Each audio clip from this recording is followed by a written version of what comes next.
Assalamualaikum warahmatullahi wabarakatuh. Waalaikumsalam warahmatullahi wabarakatuh. Saya ucapkan terima kasih yang sebesar-besarnya atas perhatian Ibu untuk meluangkan waktunya mengikuti penyuluhan yang saya adakan ini. Baik, perkenalkan nama saya Natira.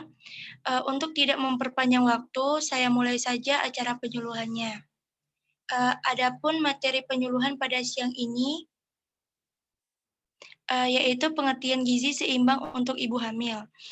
Nutrisi adalah substansi organik yang dibutuhkan organisme untuk fungsi normal dari sistem tubuh, pertumbuhan, pemeliharaan kesehatan.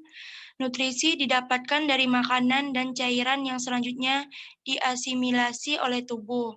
Sedangkan gizi adalah zat-zat yang terkandung dalam makanan yang diperlukan untuk kehidupan manusia.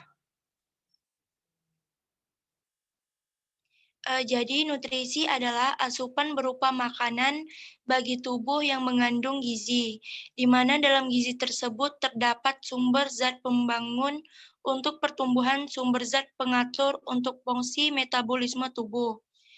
Gizi seimbang ibu hamil adalah makanan yang menggunakan zat tenaga, zat pembangun, dan zat pengatur dalam susunan yang seimbang dan jumlah yang sesuai dengan kebutuhan gizi ibu hamil. Tujuan gizi pada ibu hamil, 1, cukup kalori, protein yang bernilai biologi tinggi, vitamin, mineral, dan cairan untuk memenuhi zat gizi ibu, janin, serta plasenta. Yang kedua, makanan padat kalori dalam membentuk lebih banyak jaringan tubuh bukan lemak.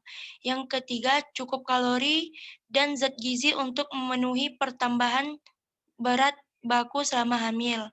Yang keempat, perawatan gizi dapat membantu pengobatan penyulit yang terjadi selama kehamilan, diabetes kehamilan. Yang kelima, mendorong ibu hamil sepanjang waktu untuk mengembangkan kebiasaan makan yang baik yang dapat diajarkan kepada anaknya selama hidup. Yang C, masalah yang berhubungan dengan gizi pada ibu hamil. Berat badan ibu hamil selalu memadai, bertambah sesuai dengan umur kehamilan. Berat badan yang bertambah dengan normal menghasilkan anak yang normal. Kenaikan berat badan ibu hamil meliputi beberapa unsur atau bagian. D. Kebutuhan nutrisi ibu hamil. Nutrisi yang diperlukan adalah yang pertama, karbohidrat dan lemak sebagai sumber zat tenaga untuk menghasilkan kalori dapat diperoleh dari serealia, umbi-umbian.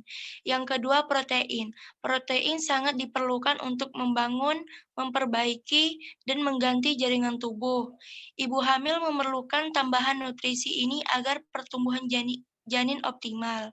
Yang ketiga, mineral. Sebagai zat pengatur dapat diperoleh dari buah-buahan dan sayur-sayuran. Yang keempat ada vitamin B kompleks, berguna untuk menjaga sistem saraf, otot, dan jantung agar berfungsi secara normal. Dapat dijumpai pada serealia, biji-bijian, kacang-kacangan, sayuran hijau, ragi, telur, dan produk susu. Yang kelima ada vitamin D, berguna untuk pertumbuhan dan pembentukan tulang bayi Anda. Sumbernya terdapat pada minyak hati ikan, kuning telur, dan susu. Selanjutnya ada zat gizi yang diperlukan selama hamil. Pada masa kehamilan dianjurkan mengkonsumsi makanan yang mengandung zat gizi tertentu sebagai penunjang kesehatan ibu dan janin maupun untuk keperluan perkembangan dan pertumbuhan janin. Selanjutnya ada menu makanan seimbang. Hal yang perlu diperhatikan ibu selama ibu hamil dalam mengatur menu makanan selama hamil. 1. Menghindari mengkonsumsi makanan kaleng, makanan manis yang berlebihan, susu berlemak, dan makanan yang sudah tidak segar. Kedua, ibu hamil sebaiknya makan teratur sedikit 3 kali sehari. 3. Hidangan yang tersusun dari bahan makanan bergizi. 4. Mempergunakan aneka ragam makanan yang ada. 5. Menghindari merokok dan minum minuman keras. G. Tanda dan gejala kurangnya nutrisi pada ibu hamil. Yang pertama, kelelahan dan kekurangan gizi. Yang kedua, pusing. Yang ketiga, sistem kekebalan tubuh yang rendah yang mengakibatkan tubuh kesulitan untuk melawan infeksi. Yang keempat, kulit kering. Yang kelima, gusi bengkak dan berdarah. H. Pengaruh keadaan gizi terhadap proses kehamilan. Pengaruh gizi terhadap proses kehamilan dapat mempengaruhi status gizi ibu sebelum dan selama kehamilan.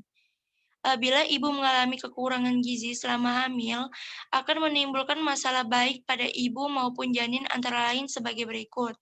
Yang pertama, terhadap ibu gizi kurang pada ibu hamil dapat menyebabkan resiko dan komplikasi pada ibu antara lain anemia, perdarahan, dan berat badan ibu tidak bertambah secara normal serta terkena penyakit infeksi.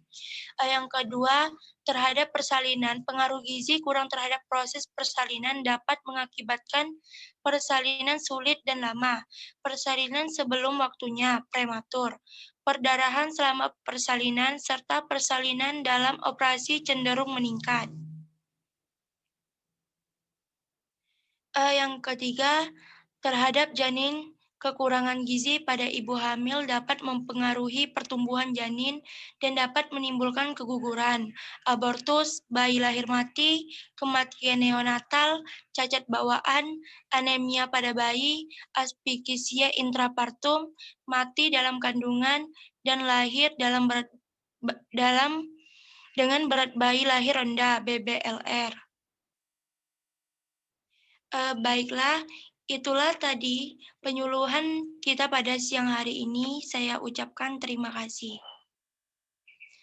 Assalamualaikum warahmatullahi wabarakatuh. Waalaikumsalam warahmatullahi wabarakatuh.